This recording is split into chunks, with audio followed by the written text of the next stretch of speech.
Cold on the page, it is hard to imagine anyone believed it, but in many ways many did. What matters is not to take Esau's declarations literally, though the more unbalanced among the letrists, such as Pomeron, swallowed them whole, but to grasp, within a post-war context of social conformity and official artistic entropy, this is a time, Breton told Isau, for adding to legends.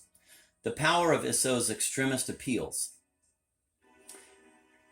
Isau was not a Dadaist, he was a politician. Throughout his early and mid-20s, his great role was to bring out the fanatic in anyone, especially in young people convinced of their own unacknowledged genius.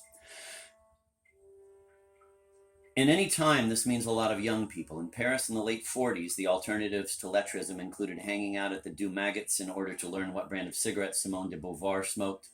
A few years later, Francois Sagan and J.D. Salinger would offer young people self-pity and narcissism. Isau offered them heroism, comradeship, and perhaps most important, their names in print. Isau himself, enemy of all conventional discourse, wrote hundreds, then thousands of pages explicating his theories. The productions of his followers, treatises and tracts on every kind of art filled with every kind of graph, chart, and equation, matched the master's scholastic concentration and his Kabbalistic hermeticism, if not his endurance. But the curls cascading down Isau's smooth forehead were no less inspiring than his words. Even today, Michelle Bernstein said of a picture of Isau on her wall, when my nieces come to visit, they always ask the same thing, who's the pop star? Isau's visceral message was that the world belonged to the young if they could make it. The most casual comparison of lettrism to the exploits of the Cabaret Voltaire or the Berlin Dada Club makes it obvious how unoriginal, academic, and precious Isau's program was. Judged on the level to which he aspired, on the level of aesthetic purity and high art, lettrism was a screaming oxymoron, systematized Dada. Judged as news, it was gossip. Judged as history, it was, absent anything better, something to do. If, as Roger Shattuck wrote from Paris in 1948, post-war French culture was a vacant lot and existentialism, quote, a means of clearing the ground, end of quote, lettrism was merely, quote, a temporary shack, end of quote. But these were not the only levels on which the small drama of lettrism was played out. A comparison of the first lettrists to those with whom they really shared the post-war terrain reveals an element that makes the story interesting, an element the lettrists cultivated and their true contemporaries ignored. That element was consciousness, and the terrain was still unnamed. Pop culture. Pop culture, the folk culture of the modern market, the culture of the instant, at once subsuming past and future and refusing to acknowledge the reality of either, began about 1948 in the United States and Great Britain. There, where the Nazis never arrived, the war years not only regimented society through conscription, rationing, curfews, and vastly intensified production, they loosened it, breaking up old ties of social life. For a long moment, an entire level of patriarchal hierarchy was stripped away. Like so many soldiers in combat on the home front, some people experienced a sense of purpose, fellowship, and freedom they never knew before and would never know again.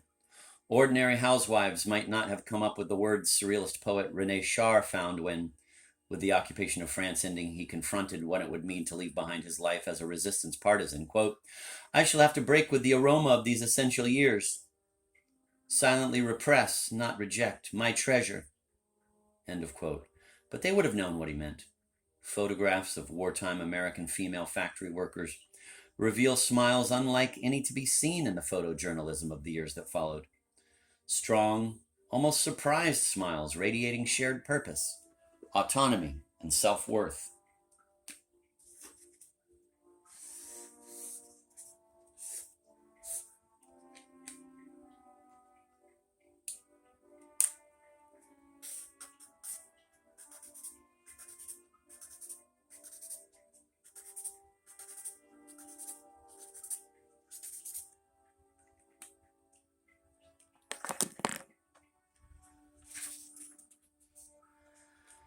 With the war over, the women who owned those smiles were returned to a subservient life, the project of the post-war West, which can be read most clearly as a project in Betty Friedan's The Feminine Mystique, the history of a propaganda campaign far more sophisticated than the concurrent demonization of communism, was to prove that real life was back and to restrict the definition of real life to the pleasurable consumption of material goods within a system of male supremacy and corporate hegemony.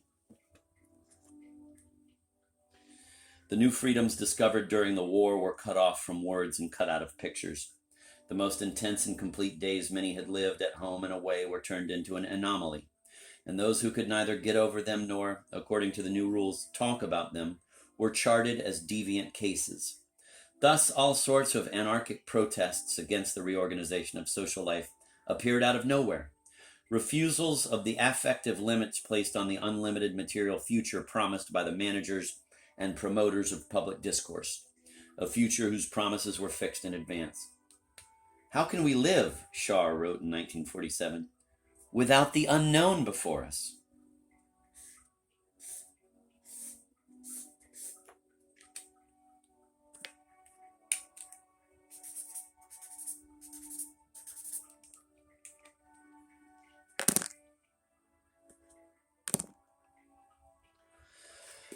In July 1948, a bizarre, almost silent record began playing on black music stations in Maryland. Soon it spread up and down the East Coast and across the country. It seemed to come out of the ether, not so much carried by the airwaves as floating on them, and no one knew what to make of it, except that it stopped time and stopped hearts. It was It's Too Soon to Know, the first record by the Orioles. 5 black men from Baltimore, led by a 23-year-old truck driver who called himself Sonny Till. The song was written by Deborah Chesler, a young Jewish woman who one night found herself in a black bar listening to the vibrant airs. Transfixed, she offered them her tune, became their manager, changed their name, and with them made history. For if the title can be awarded with any certainty, which it probably cannot, this was the very first rock and roll record.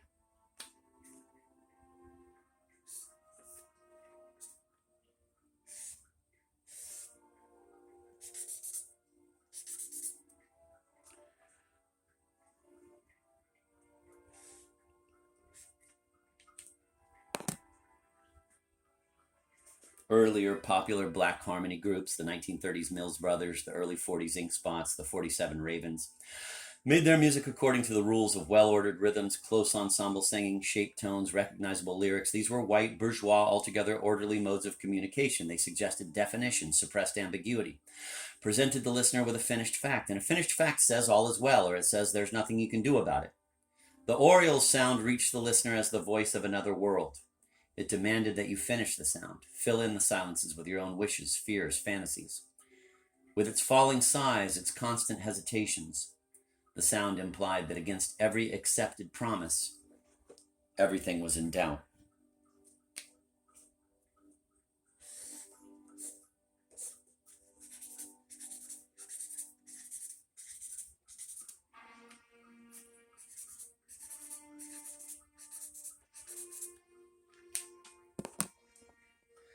The only accompaniment, Charlie Gillette says of the Orioles' most distinctive records, was a guitar played so quietly its only purpose might have been to prevent the group from coming to a complete stop. Sonny Till seemed to try to withdraw himself from the situation, refusing to become involved. Framed by high, drifting moans that faded almost before they could be registered, Till's fragile tenor was so emotionally distant, so aurally crepuscular, that it did not sound like singing at all. It was a voice that seemed to treat the forming of a word as a concession, a voice less of someone singing than of someone's thinking about the possibility of singing, as if to say, what would it mean to care? The records were constructed, felt through, out of lacunae. Till's always aborted desire to commit himself, his inability to believe that anyone could ever make a commitment to him, made a metaphor for the evasion of any confrontation with any sign of things as they were. He wanted to care, Till's sound said, but he didn't. The feeling was delivered whole with a passion so plainly repressed, it implied not revolt, but suicide. When Till sings, lifting every second phrase out of its syntax and almost into an onomatopoeia, though I'll cry when she's gone, I won't die, I'll live on. If it's so, it's too soon, way too soon to know. You don't believe he'll outlive the song.